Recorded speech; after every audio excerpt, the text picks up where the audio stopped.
ሙሉጌታና ሰለሞን ጓደኛሞች ናቸው። አብረው አፈር ፈጭተው አድገው ተምረው ከተመረቁና ስራ ከያዙ ዓመታት ተቆጥረዋል። ሰለሞን ትዳር መስርቶ ልጆች ወልዶ በአዳማ ከከተመ ከራርሟል። ሙሉጌታ እስካሁን በወንደላጤነት ቢኖርም አዲስ አበባ በውጭ ድርጅት መስሪያ ቤት ተቀጥሮ ጥሩ ኑሮ ይመራል። ቅዳሜና እሁድ ጓደኛው ሰለሞን ጋር አዳማ ሄዶ ይዝናናል። የዘወትር ልማዱ ነው። አንድ እሁድ ቀን ግን ሙሉጌታ ከሸገር ሲከፍ ጓደኛው ሰለሞን ቤት ሲደርስ አነስተኛ ዝግጅት ተዘጋጅቶ ፌሽታ ላይ ሆኖ ደረሰ። ድንገተኛ የቤተሰብ ዝግጅት ማን ይጠላል? ሙሉጌታ ግን ከእንግዶቹ መሃል አይኑ አንዲት እንስት ላይ ክርትት ውልል አለ። ከቤተሰቡ በተጨማሪ የሰለሞን ባለቤት ሰብለ እህት መታ ኖሮ በአስማታዊ ውበቷ ፈዘዘ፣ ተነዘዘ፣ ቀረዘዘ። ቀስ ብሎ ቦታ እየቀያየረ መጨረሻ ላይ አጠገቧ ሄዶ ቁጭ አለ። እናም ሊተዋወቃት ጠብ እርግፍ ማለት ጀመረ። ድክም ባለ ለስላሳ ድምፅ እጹብ ስትለው ለሰላምታ የዘረጋችውን እጇን እንደጨበጠ ፈዞ ቀረ። የሰማው ከገነት የሚፈስ ጥዑም መለኮታዊ ዜማ እንጂ ከሰው ልጅ ጉሮሮ የሚፈልቅ ሰዋዊ ንግግር አልመስላለው። ለአመል ከሰለሞን ጋር ቢያወራም ከልጆቹ ጋር ቢቃለድም ትኩረትን ሁሉ ግን እጹብ ወስደዋለች። እንቅስቃሴዋ ሁሉ ማርኮታል። ገና ሲያየት በፍቅር ፍላጻ ልቡ ተመቷል። እንዳያንሰራራ ሆኖ የፍቅር ግዳይ ሆኖ ከእግሯ ስር ተዘርሯል።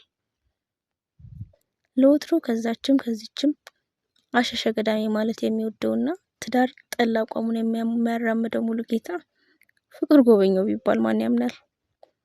በቃ ተለከፈ፣ ተንከረፈፈ። ከዘመድ አዝማዶቹ ወቀሳና ምክር በተጨማሪ ሰለሞንን ጨምሮ በዙሪያ ያሉ የቅርቦቹ ለምን አታገባም ሲሉት ወይል እንግዲህ ወተት በየቦታው ሞልቶ ላም የማረባበት ምክንያት ስላልታየኝ ይሆናላ እያለ የሚቀልደው ሙሉጌታ ይኸው ፍቅር አሳቻ ጊዜን ጠብቆ እጅ ወደ ላይ አለው። ሙሉጌታ ቤተኛነቱን ተጠቅሞ ከእጹብ ጋር በደንብ ተቀራረቡ። ቅርርባቸው በቤተሰቡ ውስጥ ልዩ ትኩረት አልተሰጠውም። እሱ ግን የወደዳትን ጉብል በእጁ እስኪያስገባ እንቅልፍ የማይወስደው የፍቅር ሽፍታ ሆኖ ነበር። የእጹብን ስልክ ወስዶ መደዋወልም ጀምሯል። ሞት ቢመጣ ከእጁ እንደማትወጣ ለራሱ ቃል ገባ። ቀን ቀን ሲወልድ በስልክ ማውራት ጀመሩ። ብረት በሚያቀልጠው ምላሱ በመልእክትና በድምጽ ሊያሽኮረምማት ጀመረ። እንደ ሌሎቹ ሴቶች ፊት ባትሰጠውም የጊዜ ጉዳይ ነው እንጂ በእጁ እንደምትገባ ልቡ ሹክ ብሎታል። ሲጠብቀው የነበረ ቀን ደረሰለት። እጹብ ወደ አዲስ አበባ የሚያስኬዳት ጉዳይ ገጠማት። ይሄኔ እሷ ደውላ ባትነግረውም ሰለሞን እጹብ ጉዳይ ኖሯት አዲስ አበባ ትመጣለችና ከተመቸ ተባበራት፣ ሀገሩንም አታውቀውም አለው።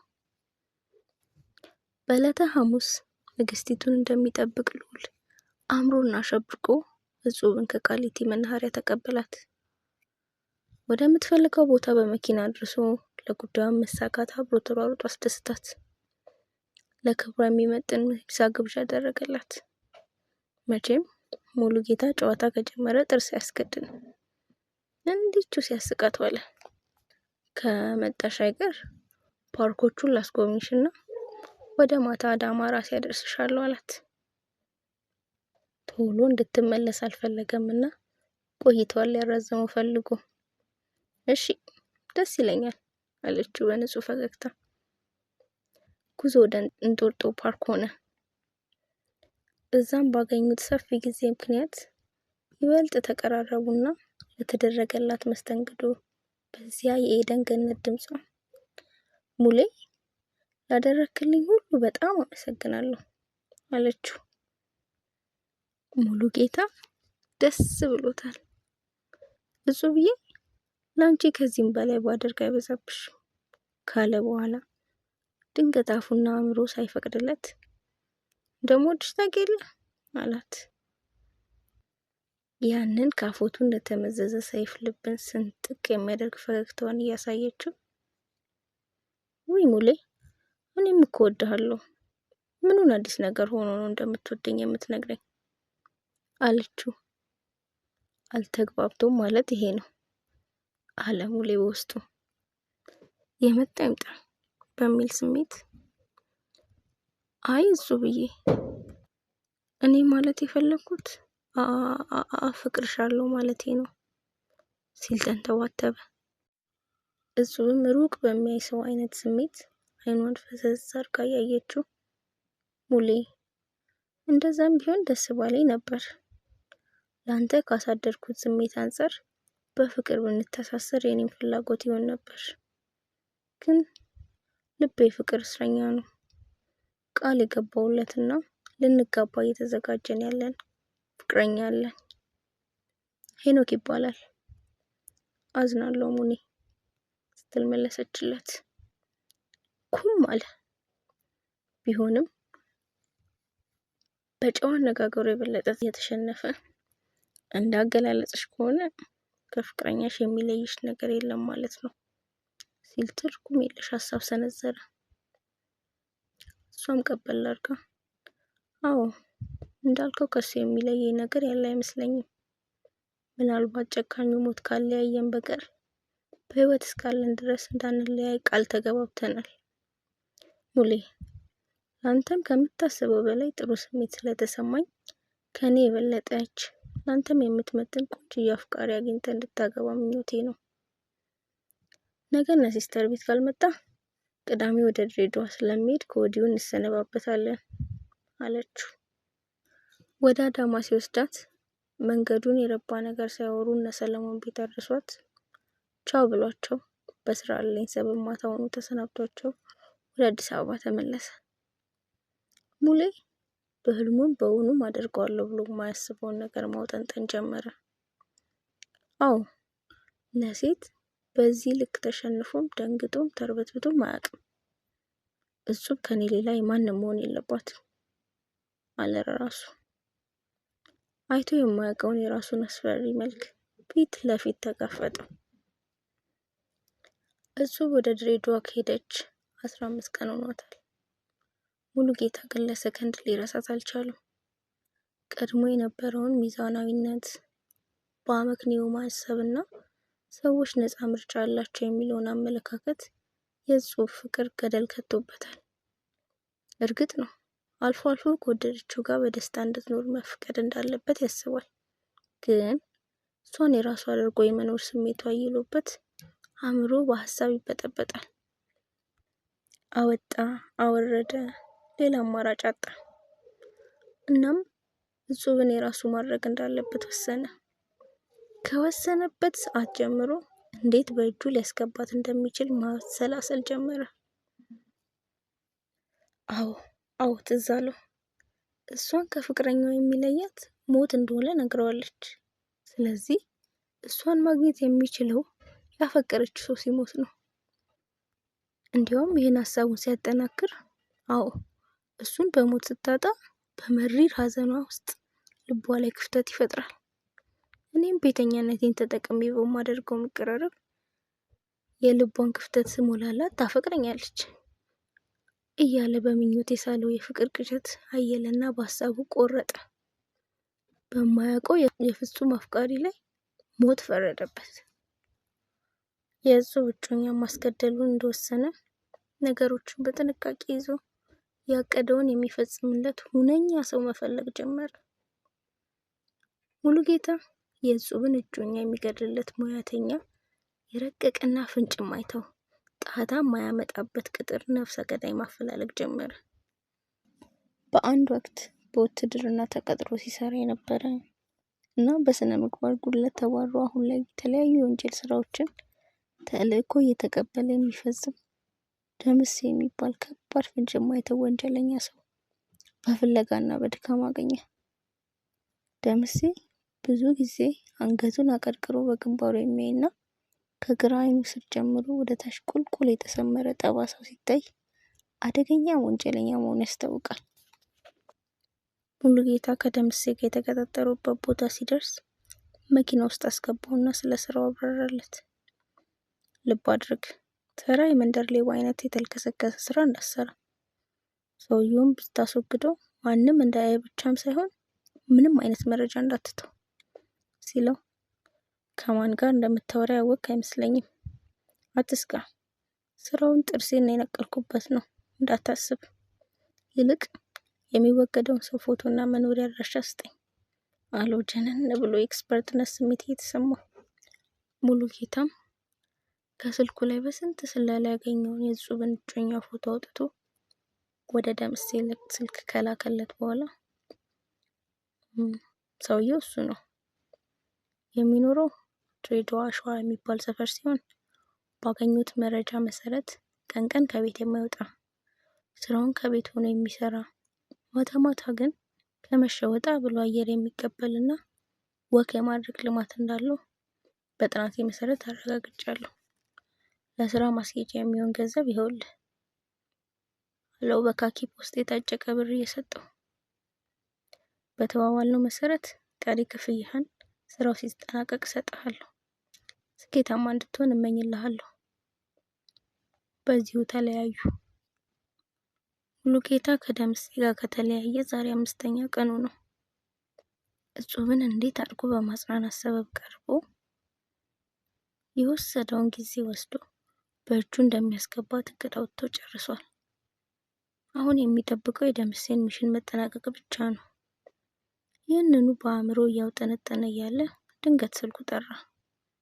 ሲያየው የደምሴ ቁጥር ነው። ሄሎ ደምሴ፣ ሰላም ነው ብሎ ከመናገሩ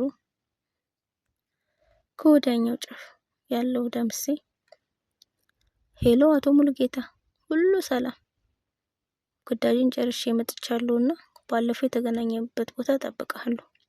ቀሪ ክፍያ መያዝን አትርሳ ብሎት ስልኩን ዘጋው። ሙሉጌታ በእጹብ ፍቅረኛ መሞት ድንገተኛ ሀዘን መሳይ ስሜት ዳበስ አድርጎት አለፈ። ግን የሆነው ሆኗል። የፈሰሰ አይታበስ ነገር። አሁን ሁሉንም ትቶ የልቡ ድክመት እጹብን ለማጽናናት ወገቡን ማጥበቅ እንዳለበት ብቻ ነው የገባው። ያጣችውን ፍቅር መልሶ ራሱ ሲሰጣት ለራሱ ቃል ገባ። እክሳታለሁ አለና እንደ ጅል ብቻውን ፈገግ አለ። ሙሉጌታ የደምሴን ክፍያ ይዞ ሲከንፍ በቦታው ደረሰ። ክፍያውን ከሰጠው በኋላ አዘናግቶ ወደ አዳማ ድንገተኛ የሄዱ አስመስሎ እዛው ሊሰናበተው ነው ሀሳቡ። ደምሴ ቀድሞ ነበር በቀጠሮ ቦታ የተገኘው። እሺ ደምሴ፣ ሰውየውን ገደልከው ሲል በመንተባተብ ድምጸት ጠየቀው። ደምሴ ኮራ ጀነን ብሎ ቀላል ስራ ነው እኮ ጨርሼዋለሁ አለ በርካታ። ሰው ገሎ ይጀነናል እንዴ ብሎ በልቡ ሙሉጌታ ደምሴን ተጸየፈው። ጥሩ፣ ማንም አላየህም አይደል ሲል ጠየቀው። ይቅርታ አድርግልኝና ሂሳብ መጨመር አለብህ፣ ስራው ትንሽ ፈታኝ ነበር። ሰውየውን በሽጉጥ መጥቼ ተጠለው ለአይን ደንገዝገዝ ብሎ ስለነበር ከኋላው ሴት እንዳለች አላየውም ነበር። መረጃ መተው ደግሞ ሁለታችንም ላይ የሚያስከትለውን አደጋ ታውቃለህ እያለ ሲቀጥል ሙሉጌታ አቋርጦት ምን አልከኝ? የምን ሴት ነው? እንድትጠነቀቅ አስጠንቅቂያ ነበር። የምን መዝረክረክ ነው? አረ ቆይ ሴት ያልካት አጠር ያለች የቀዳማ ድንቡሽቡሽ ያለች ትሆን እያለ የጽሁፍን ቁመናን ሲገልጽለት ደምሴ ቀበል አድርጎ አዎ በትክክል ገልጻታል። ታውቃታለህ እንዴ? ያልካት አይነት ነች። ግን አትስጋ፣ እንድጠነቀቅ የነገርከኝን አስታውሼ እሷንም ደግሜያታለሁ። ከተነጋገርነው ሂሳብ የተወሰነ ያስጨምራል ሲለው ሙሉጌታ ወደ ኋላው ተዘረረ።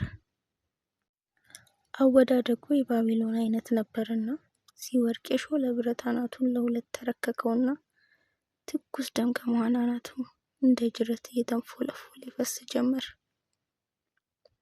ደምሴ ከኪሱ ውስጥ ጓንት አውጥቶ በእጁ ላይ አጥልቆ ዙሪያውን በደንብ ካጠና በኋላ ከሙሉጌታ ኪስ የቀረውን የክፍያ ብር የያዘ ካኪ ወረቀት ቀስ ብሎ አውጥቶ ኪሱ ከተተ። በድጋሚ ዙሪያውን በጥንቃቄ ቃኘው።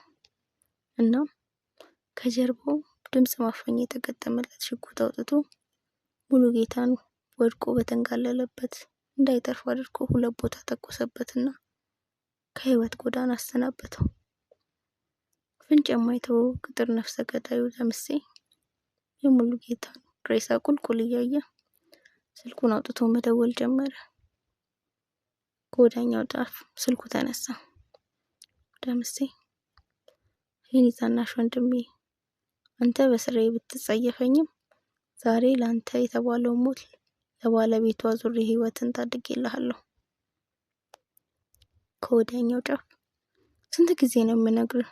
አትደውልልኝ አላልኩም? ከአንተ ጋር ምንም ውል የለኝም። ደግሞም ስለምሞት ነው የምታወራው። እኔ ማን ጋር ደርሼ ነው ጠላት ለማፍራት በቅቼ ነው ሞት የተደገሰልኝ? መቀባጠርን ተው። ከዚህ ህይወት እስካልወጣ ድረስ ወንድሜ ብለህ እንዳትደውልልኝ። ደምሴ በወንድሙ መልስ እንደመተከዛልና በእርግጥ ነገሩ ስብስብ ነው። የፍቅረኛ አፍቃሪ እንዳስወግድለት ያንተን የወንድሜን ፎቶ ሰጠኝ። በአይኔ በብሌኑ መጣብኝ። አፉን ሞልቶ አስወግድልኝ አለኝ። ጨዋታውን እንደ ዝር ተፈተልኩት። ለምሳ ያሰበህን ለቁርስ አረኩልህ። ከፍሎኝ ራሱን አስወገድኩት። እመነኝ፣ ይሄ የመጨረሻ ስራዬ ነው። እሱን ሰላም በልልኝ። መልካም ጋብቻ። መቼም ለሰርግ አትጠራኝም። ወንድምየው ስልኩን ጆሮ ላይ ዘርጋበት። ደምሴ አልተናደደም። የሙሉጌታን በድን አካል ለመጨረሻ ጊዜ አየት አድርጎ በድጋሚ ዙሪያውን ቃኝና ሰይፍን የሚመዙ በሰይፍ ይወድቃሉ፣ ዋለኔ ማን እጅ ላይ ሆኖ የሚወድቀው ነው ራሱ ብሎ በራሱ ንግግር ከት ብሎ ሳቅና እያፏጨ መንገዱን ቀጠለ። አበቃ። ምንጭ ካነበብኩት